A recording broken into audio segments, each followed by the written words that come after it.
Lipas po tayo, mawawala po tayo dito sa mundong ito. Pero ang bayani ng cacao farming, naandyan na po sa Facebook at sa YouTube habang buhay po. Kaya po yung mga tanong, sagot, i-save nyo na po. Meron pong isang katanungan, paano raw po tayo mag-abono? Ito po, pakikita ko sa inyo yung visual. Ito po yung puno niya. Ito po yung pinakatanim niya. Ano sabi ko doon sa video ko na tamang pag-aabono? Kailangan 2 to 3 inches ang layo sa puno, huwag kang mag-aabono. So dito ka maglalagay ng abono sa panabi niya.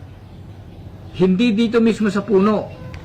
At huwag kayong mag-aabono ng tag-init.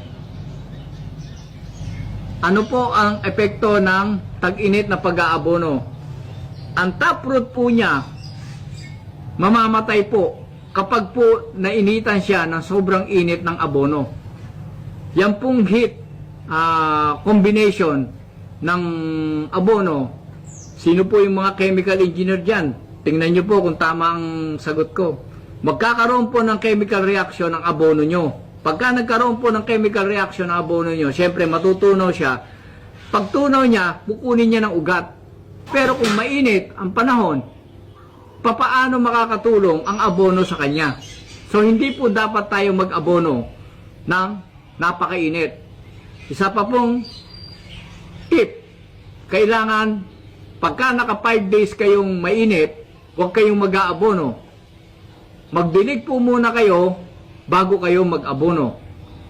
O kumbaga dito sa amin sa Bisaya, magbunyag muna bago bunyagan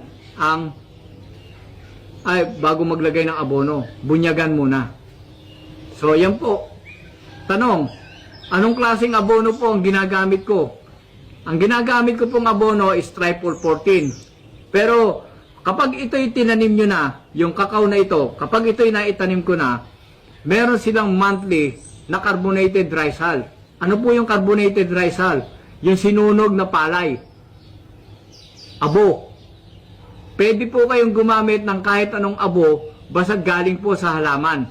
Halimbawa, dahon ng mga santol, atis, guyabano, wag lang po mahogani, wag lang dahon ng mahogani. Pampatay po ng ugat yon ng kakao. At dahon po ng rambutan, wag po. Dahil yun po yung mga kalaban nilang puno.